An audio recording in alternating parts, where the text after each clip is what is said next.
Hello, Hidden Gems. We have a very special guest with us today. Many of you might recognize him. This is Joe Petito, Gabby Petito's father. Thank you, Joe, for being here. Thank you for having me. I appreciate your time very much. Thank Yeah. you.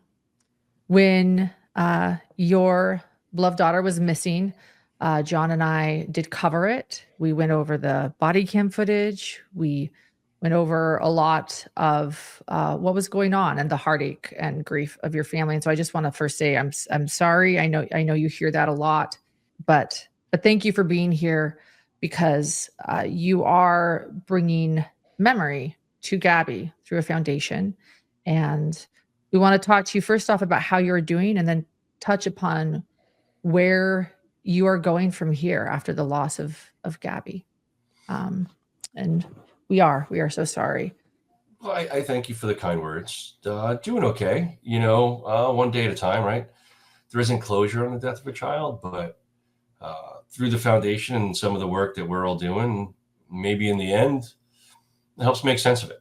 I guess that's the driving force, to help as many people as we can and do what we can to, really just trying to emphasize, what Gabby, her voice meant and how many people it can help. Yeah. You and I met up in Phoenix because in Phoenix, what were you doing in Phoenix? You were also helping another family there.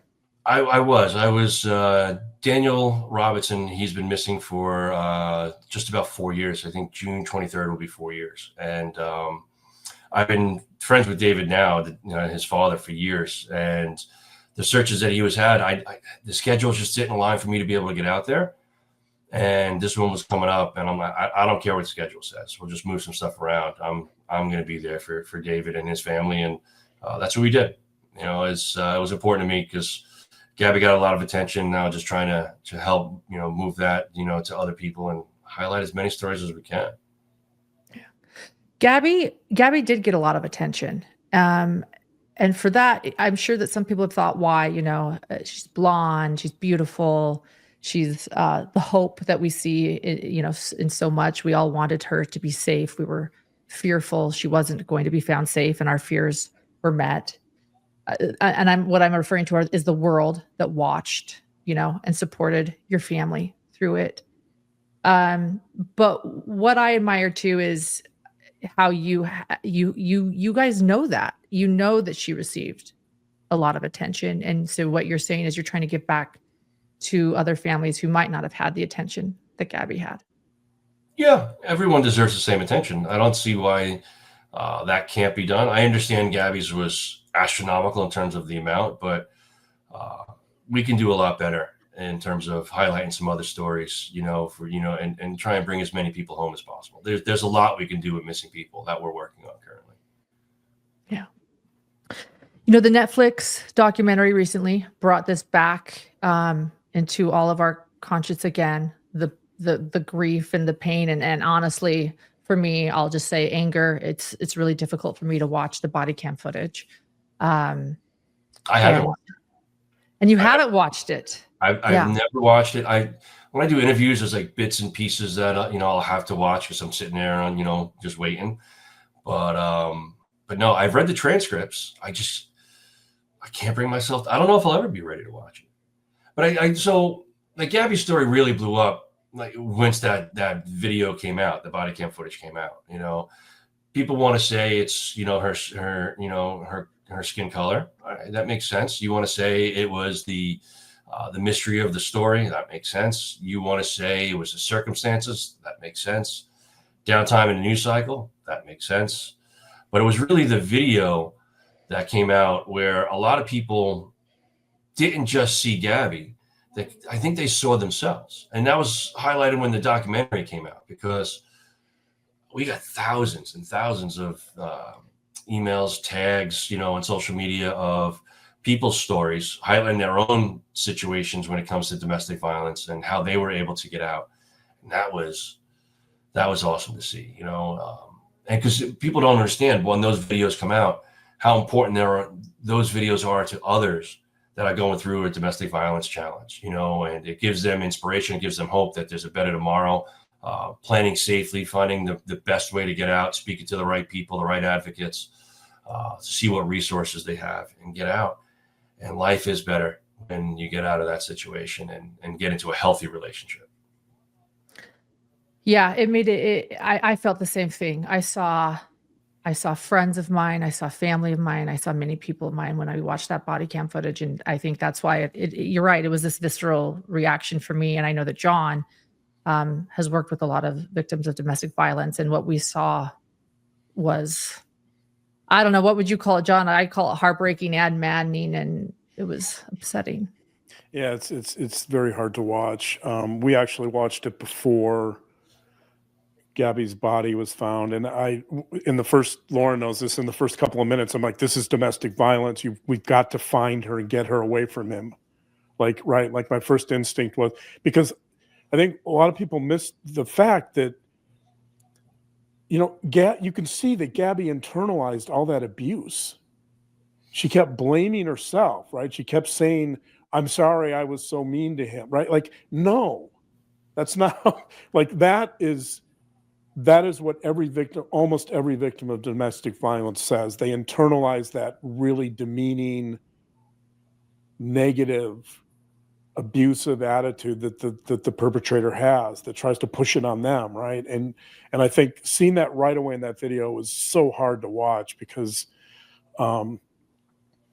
Gabby was so kind and such a good person. Like, you see that, and like that, her trip, like it touched, that in and of itself, I think, touched so many people. What she was doing, and just that journey she was on to kind of figure her life out and figure herself out. It was,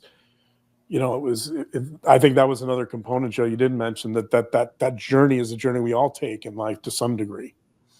She knew what she wanted from a young age, and she was always, headstrong, like, listen, I'm going to achieve this. And to do it at a young age and have the stones to do it at a young age is really inspiring, because it really is. Listen, you only get one shot. Might as well make it memorable and do it now while you can, before you can't. So I was jealous of it. She did some cool stuff, and she did. Had some really cool plans. So you're right in that respect. Yes.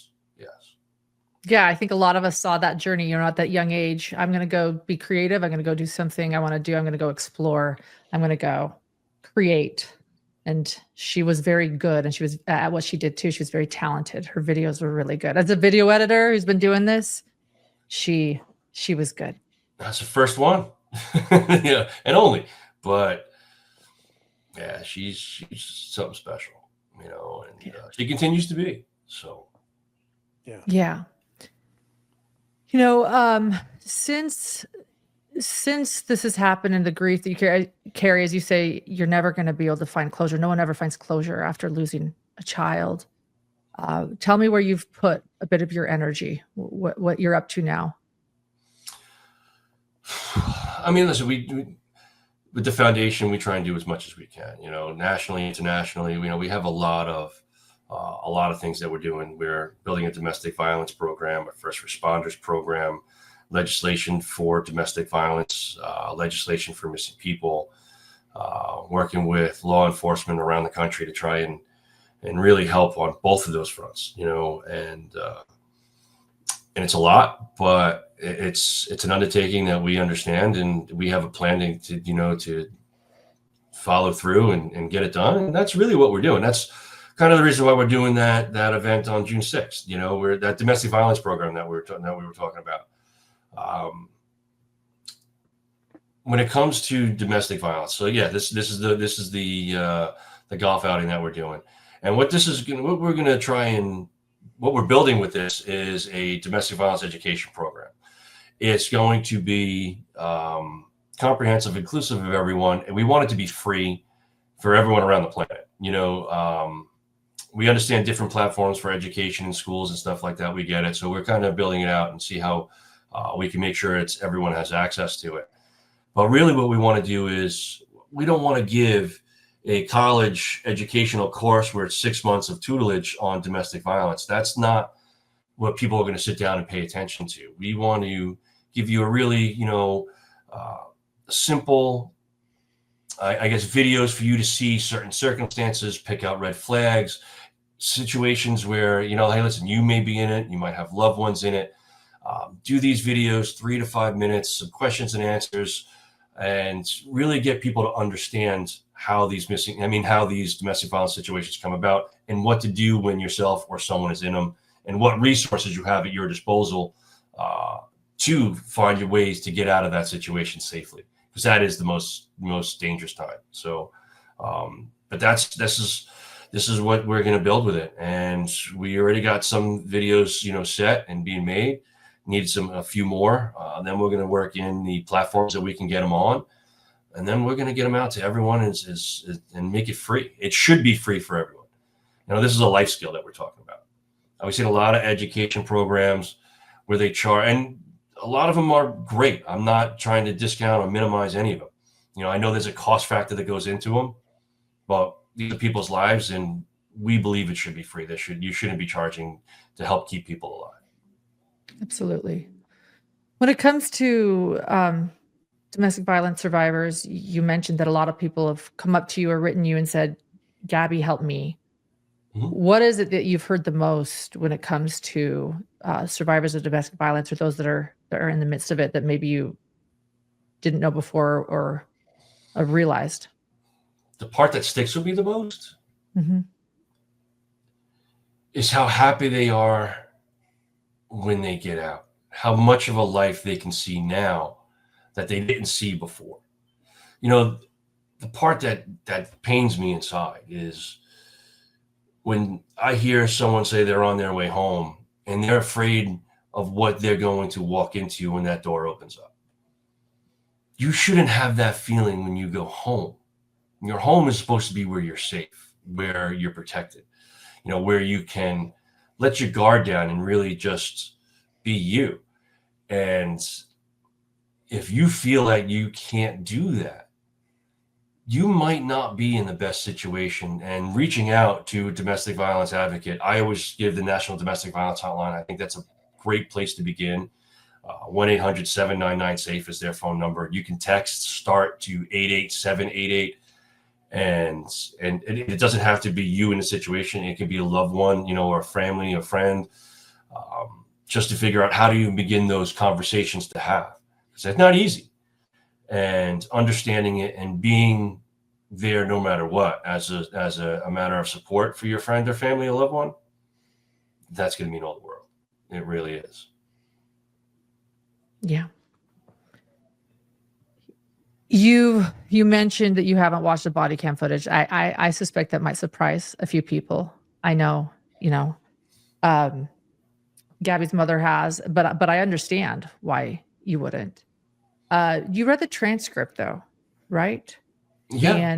And a lot of it is in the documentary that you played a part in. So did you just avoid watching that part? I did. Yeah. Oh yeah. I had to watch again. They didn't show the whole footage. You know what I mean? Because I think the whole stop was like an hour and 17 minutes or something like that. So right. They didn't put the whole thing in there. But I can't. We stuck through it. We all watched it together separately in different houses. We were all on a text stream. We all hit play at the same time. But it was difficult to watch. Again, those are the parts that I kind of saw during interviews and stuff too.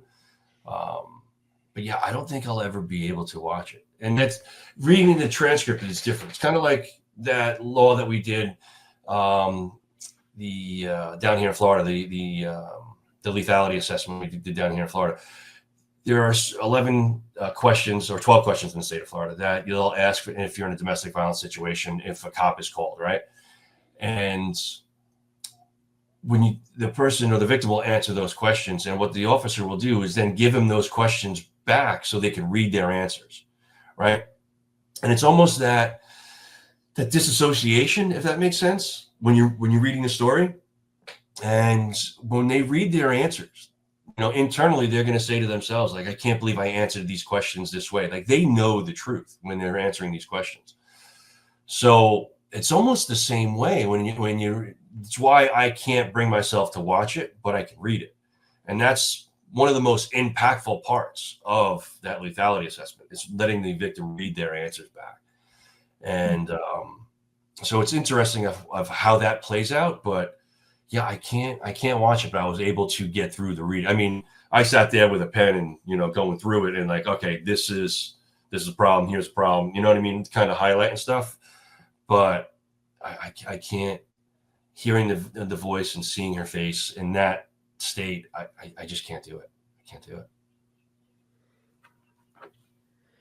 If you feel that she was able to take a test, if Utah police officers had done that test with her, I think it would have been a different. Yeah, I think the outcome would have been different if a lethality assessment was done. And then it should have been done for every domestic violence stop going back to, I think, 2019. So the fact that it wasn't done now, it's mandated in the state of Utah. We helped advocate for it there as well. And now we're getting a lot of good numbers and whatnot. But you see how many more resources. I think the number we were given was an 87% increase in domestic violence calls that happen to advocates around the state. That's pretty eye-opening when you really think about it. So it just goes to show you how prevalent the issue is, how much more we need to talk about it and really push the shame to the abuser where it's supposed to be, and teach our youth not to, spot those signs and how not to fall victim to that and how to get out of it before you find yourself knee deep in it. I appreciate you said that so much. So often we say, why are women in this situation? Men or women, I know they can both be abused, but more often, why are women in this situation? Why would they stay? And I think oftentimes the question needs to be, why That is question the person kills me. abusing this person? That question kills me. Why don't they just leave? Well, it's not that simple. Love makes you do very strange things, and people, will apologize and really sell you on how that'll never happen again. And again, this is where that education awareness comes in, and teaching it to the youth how not to be in those situations. It really does. The amount of women just in the United States alone that end up dead. It's a problem. We need to fix it. We need to fix it quick. John, yeah, you can tell us why women don't leave. You see it every day. There's so many reasons, fear, economic reasons, right? Financial reasons, just the dependency and the abusers create a situation where the victims typically don't have access to anything, to friends, to money, right? So they create this dependency by isolating them, which undermines their sense of self-worth and their belief that they can leave. There's so many things, so many elements. Yeah, what's crazy is that all the abusers know the process: love bomb, coercive control, alienate friends, alienate family, alienate job, get rid of the car. No need for you to handle the finances. I'll do that too. And now you're stuck with no car, no access to anything. You're not talking to friends and family members. You think they shut you out, and they really don't. They don't shut you out. They'll be there, especially in times of need. So they really do a good job of that alienation. And that's some of the stuff, some of the education that we got to get out to people. Yeah. I think it's important to talk about some of the red flags too on the other, that what does an abuser look like, right? And that was one of the interesting things with Gabby's situation with Brian. It seemed to me that as their trip progressed, that he was becoming more possessive and more jealous. That he would try to cover that with this facade of being loving and kind and right, compassionate towards her, but you could see beneath that, you could see that the van's not clean enough, right? That who are you talking to? Like all these issues around, I think, jealousy and possessiveness that seemed to really predominate as that trip went on. And that was, when we watched the body cam, you could see elements of that. And that was really disturbing to me, and I think people should be aware of the fact that jealousy and possessiveness are two of the biggest risk factors for future violence and lethality, that if someone is trying to possess you and control you to the core in every facet of your life, please pay attention to that. Please see that as a risk factor. Stalking. People underestimate how stalking plays a part in this. You know, watching you online, you know, showing up at work, or, you know, or following you when you're going somewhere. There's so many things, you know, like you were talking about before: financial, emotional, mental, physical abuse. I mean, there's so many versions of it, but they all start and end, you know, almost the same way most of the time. You know, like I said, love bombing, and then they'll start coercive control. You know, why is this person's an idiot? Why do you associate with them? You know, you really start to one by one, and it's not this short of a period. It's hard to spot sometimes, especially, you know, when it's such an elongated relationship. So yeah, there's a lot we can do, and a lot of education and awareness, but you can do it in its simplistic form and really get that message out so people can spot it. You don't have to overcomplicate it. People can educate themselves more, you know, but to give the simplistic ways of, this is what's going on. These are some of the things that you can spot to find out if you're in that situation. We're able to do that on a basic level, and then build on that. You know, you don't have to build, like I said, a comprehensive college education, you know, 6-year course where you got a doctorate. Let's do it in its simplistic form and then slowly build on that. I mean, you can start with the youth, proper friendships, proper, you know, bullying, integrate all of that, you know what I mean? And really build on that as the years progress, and really teach people their worth, and how everybody deserves the same type of care and respect, you know, and throughout everywhere. It shouldn't be, you know, one person thinks anyone else is better than anyone else. It should never be that. So Joe, you have it, going back to reading the transcript of the body cam footage, what was the most frustrating thing for you to read when reading what you read when it came to that footage from Moab police? I guess the most frustrating thing for me to read is where he predicted the outcome. Officer Pratt predicted the outcome. This is why they don't have leeway when it comes to these type of situations. And then using Google to have to figure out what that statute was, and then still getting the statute wrong. You know, those are some eye-opening, I guess, things that I read in the transcripts. How they played out on TV, I don't particularly know, but those are some of the things that I read where it just doesn't make sense in my head. Like how did they come to one conclusion but say another? Yeah, I don't get that. And even if they had arrested Gabby, even though she was not the perpetrator, let's make that very clear. But let's say they decided she was, and even if they had followed protocol and arrested her, then that's still something that could then help, because right? then you look You're at separating them. What's the hypothetical next steps, right? Dad, she's going to call her mom or her dad, right? I need an attorney. Tell us what's going on. We're going to get her out of the situation. Right. And yeah, then she would be home. We wouldn't be where we are. So that is my opinion. And I'm sure many share that opinion from what I heard and read, and, you know, across. But yeah, we firmly believe that if a lethality assessment was done, or a number of other things that were done, she'd be here today. You know, I don't understand the logic of not classifying it as a domestic violence incident, but using a domestic violence statute to pay for a hotel. Right. I don't understand how you labeled it as one, but then used the statute for another. That doesn't make sense.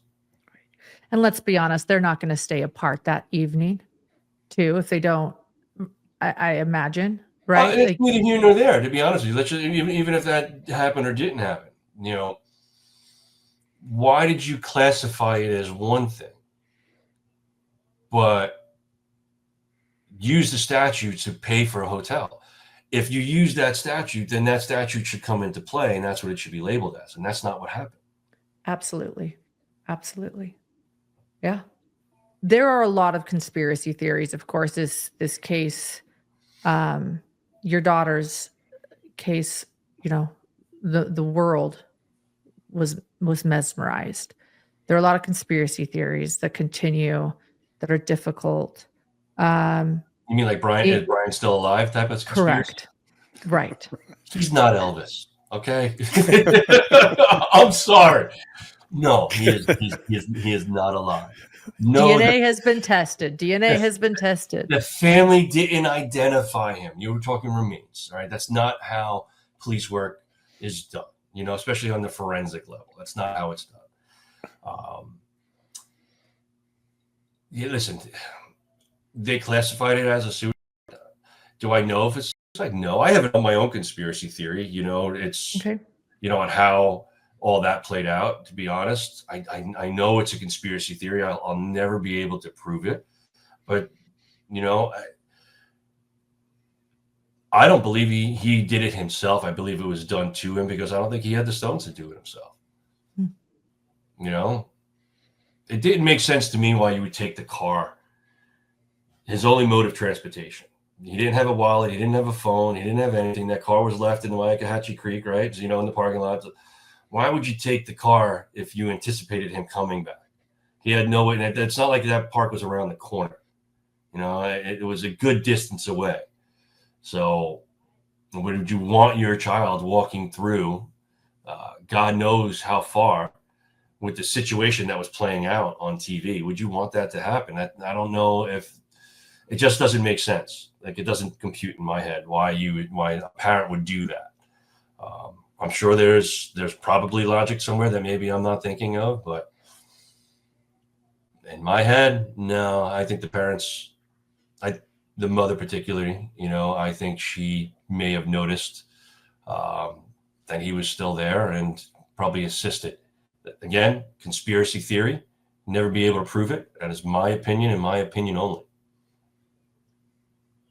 Well, nothing that the Laundrie family did or does has ever made sense. So it's no, and it's is what I try not to focus too much on them, because even if anything happens, criminally or anything along those lines, to be honest with you, it'd be a selfish 30-second, and then I got to go right back to where I was, where my child's gone, and I'm focusing on the foundation. So it really doesn't benefit anyone other than a selfish satisfaction for no more than 30 seconds. Because right after that, I'm right back to where I was.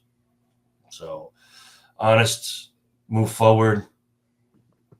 Let's help the people that helped us. Let's help everyone that we can.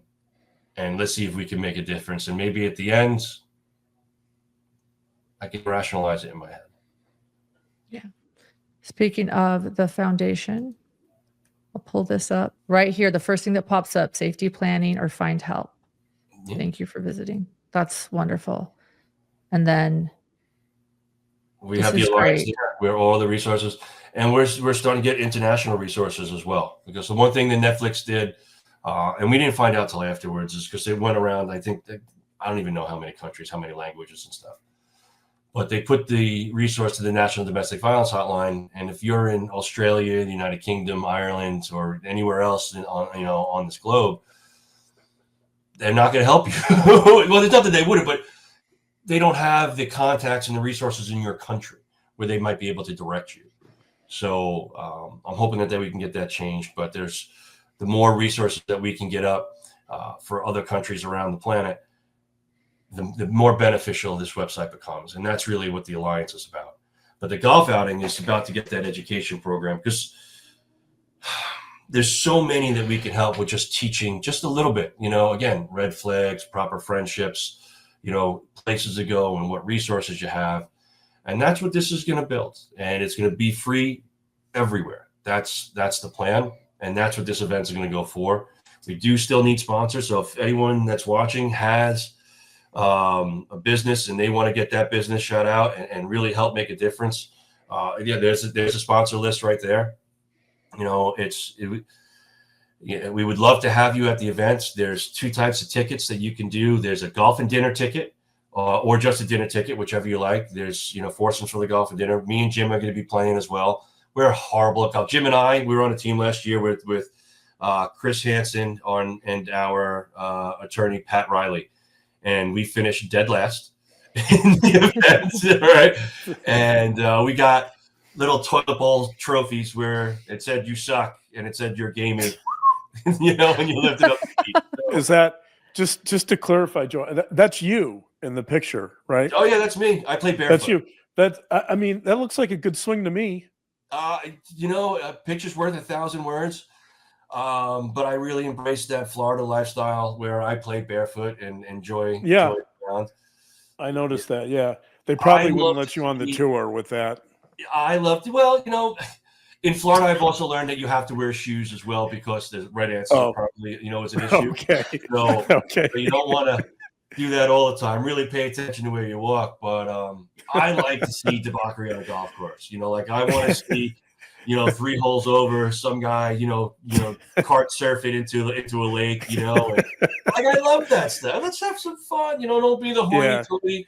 I get calmness and all the other stuff, but there could be a happy medium that we could all come together and enjoy the round. I don't take the round seriously. To me, it's therapy. So I went to therapy when all this happened. And, my therapist is like, you seem to enjoy golf, and really said, listen, you need to go out and play and go enjoy it and get your mind off it. And I made sure that I got that recorded and sent that to my wife, which was fantastic. So now I do. I play quite a bit on the weekends, and yeah, so we're going to do this to help as many people as possible. That's the plan. That's the plan. So I'd love if everyone can join. It's going to be, the last one was a fantastic event. We started it off with a celebratory shot, and then we go from there. Will you be playing the event with bare feet? I plan to. I do plan to. I'm one of the weird ones, and my daughter was the same way. I don't like things on your feet. It's very constrictive. It's Okay. Just go. Just some pair of flip-flops and call it a day. I take my flip-flops off when I shoot. I put them back on when I'm done, and I get in my cart and I go.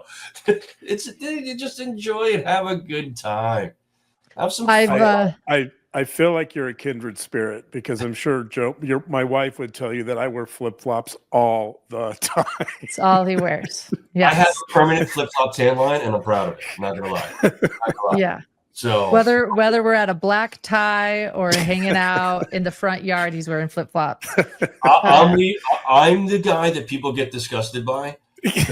I'm leaving in 30 minutes, and I'm headed to the airport to DC to talk about lethality assessment. And I'm wearing my flip-flops. I don't care. I'm wearing them on the plane. I got my TSA pre-check. I'm going through. Leave me be. I'm comfy. Leave me alone.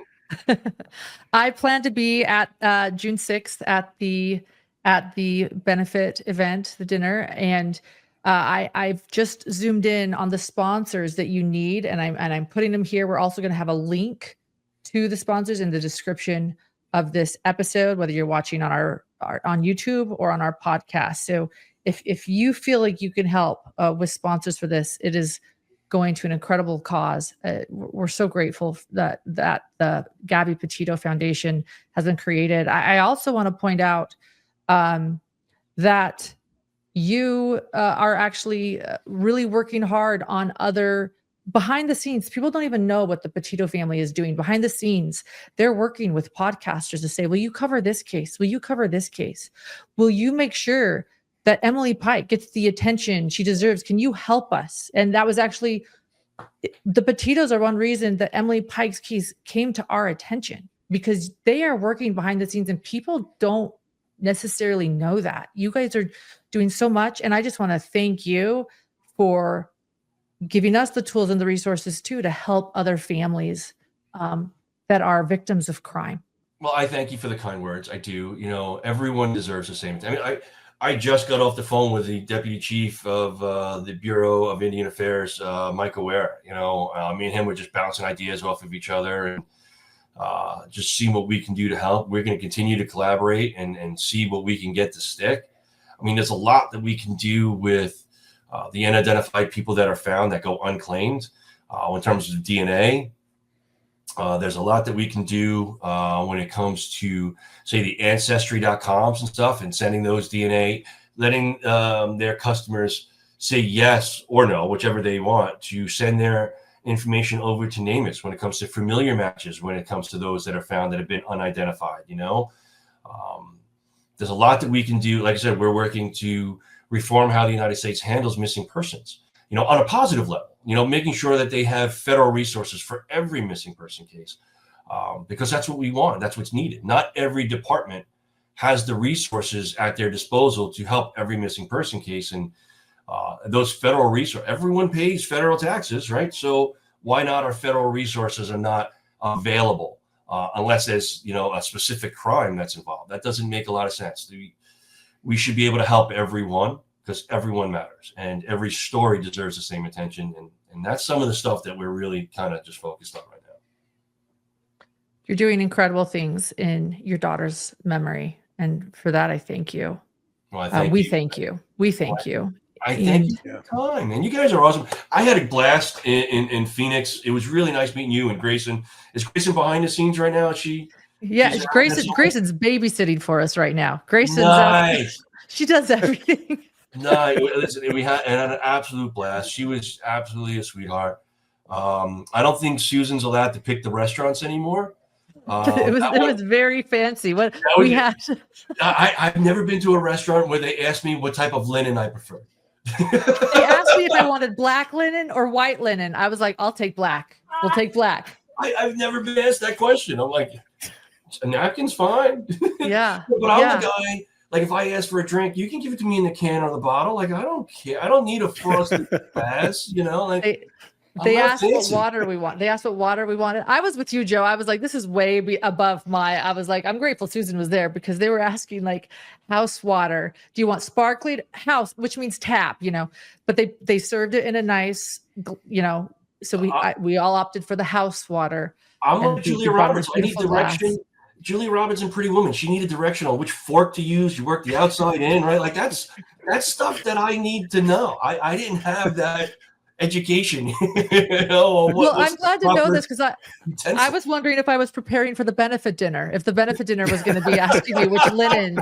I thought maybe this was a lesson, a training I was getting before I showed up on June 6th. So maybe we're good. Susan, we love you. It was absolutely great dinner. The food was delicious. It was amazing. Food was delicious. It was incredible.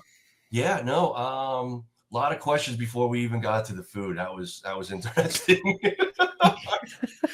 Yes. No, it was a wonderful dinner. And I just enjoyed getting to know you on a personal level, but also just, again, hearing more about what you're doing, which is why I've invited you, here today. Why we invited you, Joe, is we want people to know more about everything your family and the foundation is doing, that Gabby's memory continues on with so many incredible things, and people, again, not knowing what is going on behind the scenes, even that they're not seeing your family do. It's just incredible. And I just admire it so much. Yeah. To be honest, I got to give all the credit to Nikki and Tara. First of all, they talk more than Tara and I do, but they really are. They're on the phone all day, every day. They go on a ton of trips together to educate and bring awareness to domestic violence and missing people. Jim does a ton with first responders. I really do the legislation stuff. Jim is really focused on the education. I'm trying to focus on the collaboration for the international stuff and make sure everyone gets the resources. And together, that's it. Thank God there's four of us, because if there wasn't four parents, there's no way we could get it done. There's no way we'd be able to do the amount of work that we do. Watching the amount of work that Tara and Nikki do, first of all, and the amount of work Jim does. And, Jim doesn't get nearly the credit. You know what? If I could bring this topic up. Please. Totally off topic, because this just popped in my head. So I apologize to your viewers, too. No, go ahead. Step-parents. Step-parents, to me, are integral part of any type of, relationship. And the fact that legally they don't have the, any type of acknowledgement when it comes to the legal, process and whatnot, that they're a family member. I hear a lot of, well, we do a lot of interviews, a lot of podcasts, and they'll take a whole, hour-long interview, and which were all four of us, but you'll only hear from Nikki and I, and maybe a little bit from, a couple sentences from Jim Sure. and a couple sentences from Tara. Like, they totally ignore the step parents, And in our situation, every parent, regardless of there's a step in front of it, doesn't matter. They're an equal part of Gabby's life. And I'd love to see step parents get the acknowledgement that they should. Just because they're not a biological parent doesn't mean they didn't love this child any less. And having that inclination where if you do feel that way, do they still feel that way about adoptive parents at that point? That they love them any less because they were adopted? No. You love that child just the same. Jim and Tara love Gabby the exact same as Nikki and I. And to think otherwise or to diminish their voice simply because they're a step parent just isn't fair. And I'd like to make sure that people hear that, because maybe in the future, when you see other multi-families come together, similar as we have, you make sure that the step parents, have the same type of voice, because their message is just as important as well. Well, I just want to say, I don't know if it is off topic, because one thing I think that John and I have talked about and discussed is how Gabby having all four of you has also helped so many of us see what a beautiful and healthy blended American family looks like, and how there's just simply more love. I think a lot of us admire it so much, and it's taught, I think, many of us how to do it right, and make the best of it. And I'm grateful for that. Don't use a child as a pawn. As long as you put the child first, everything else will fall into place. It's really simple. Listen, me and Nikki didn't agree all the time. We had disagreements, and we figured it out, but at the end of the day, using a child to get back at a parent, no, I'm sorry. That's not okay. That's not okay in anybody's book. At least it shouldn't be. The child comes first. As a parent, a child comes first. Yeah. Thank you. John, is there anything else you wanted to say? John is always such a good husband, and he sits here so patiently. And when he talks, he says stuff that's really profound, but he's just a man of few words who listens. I married a professional listener. You're a form of therapist, John, right? Yes. So you listen really well, and then you formulate your ideas. I will just regurgitate it all out and see what happens and see what. Me too. That's me. That's what I do. I'll throw it. Yeah, exactly. And I'm like, oh, shouldn't have said that. Too late. It's there. Oops. Yeah. Yeah. Lauren, the other day, Lauren told me that if I started my own show, which I'm not going to do, but if I did, it would be something like, John listens and sometimes speaks. That would be my that would be my show. There's not going to be that show, but that was her. I took that as a compliment, by the way, that she thinks I'm a good listener. So yeah, I married a professional listener. Yeah. Well, not all the time. Most of the time. Yeah, most of the time. Yeah. So I feel sorry, because my wife, she married the most annoying person she could possibly find. And it's true. My kid, I don't get a lot of sleep. I probably go to sleep 1, 2 o'clock in the morning. I wake up, 4:35, 5:30 in the morning, and I wake up chipper as anything. I'm talking like jazz hands and all. Like, it's sun's up. Let's go. Do this. Oh yeah, like I'm ready. And my wife is not like that. I make sure my wife has her coffee before she even gets out of bed, because that's good for the entire household. Yeah. Yeah, I understand that too, actually. But John, is there anything else you want to say? I know that you have a flight to catch, Joe, but is there anything, John, that you did want to share? Or are you feeling good? I just appreciate the insights and information on domestic violence, and of course what you're doing is amazing, and increasing awareness and advocating for victims. It's phenomenal. Thank you for taking Gabby's memory and really doing something special with it. I appreciate that. I don't think we're doing anything different than what people have done for us, to be honest. But I appreciate the nice things, and I think together is how we're going to get this done. So absolutely, and we want to support you and Nikki and Tara and Jim in any way possible through this journey. So just let us know, and we're here for you. Is John going to come too? I'm gonna try to convince him. He's not a big traveler. Yeah, he usually sends me in his place, but maybe we can convince him to get there, especially if he knows you'll be barefoot. Maybe he'll know he can show up in his flip flops. I'd be very worried about driving a golf cart into the drink. Don't. Jim and I broke one last year. Actually, Jim. Yeah, that happened. So don't worry. It's fine. We'll be all right. But just the whole point is to come out and have a great time. Like that's really what it is. And there's gonna be a ton of raffles. I think they have over 100 different baskets they're gonna be raffling off, and some really cool stuff. So it's definitely going to be a great time because we want to make sure people enjoy the event as much as possible. And that's what we're about. We're not about long-winded speeches and all this other stuff. It really is, listen, we want you to come. We want you to, have a great time, eat some great food, play a great round of golf. And we'll take it from there, see what happens. See if we can all come together and make this number of domestic violence being 1 in 3 women, 1 in 5 men to 1 in 4 women and 1 in 6 men. And then see if we can stretch that to 1 in 5, women, and 1 in 7 men, and really push that out to where we're no longer needed. That's the goal we have. That's a beautiful goal. Well, here it is. It's the Gabby Petito Foundation presents its 2nd annual Touch the World Golf Outing, June 6, 2025. It's the Willow Creek Golf and Country Club. And we will have a link again to all of this information, and you are looking for sponsors as well. If anybody is interested in sponsoring this event, just let us know. You can reach out to us or head to the Gabby Petito Foundation. And you can email us on either of those, the email right there, golf@gabbypetitofoundation.org. If you have trouble or you just have questions, by all means, feel free to reach out. We'll get those questions answered, and hopefully we'll all get together and have a fantastic day. That's the plan. Perfect. All right. Thank you, Joe. We appreciate it. You Bye, have a great day. Thanks for joining us. We'll see ya. Bye-bye. Right. Bye. Wait, I just started, but hold on. And don't worry, it's recorded. John does not like this, but I kind of like this. Hold on. Can we do that, John? It's harder for me to keep in the frame this way, but whatever, Joe, let's hand it over to, what do you want to do, Joe? Do you want to do this or the other one?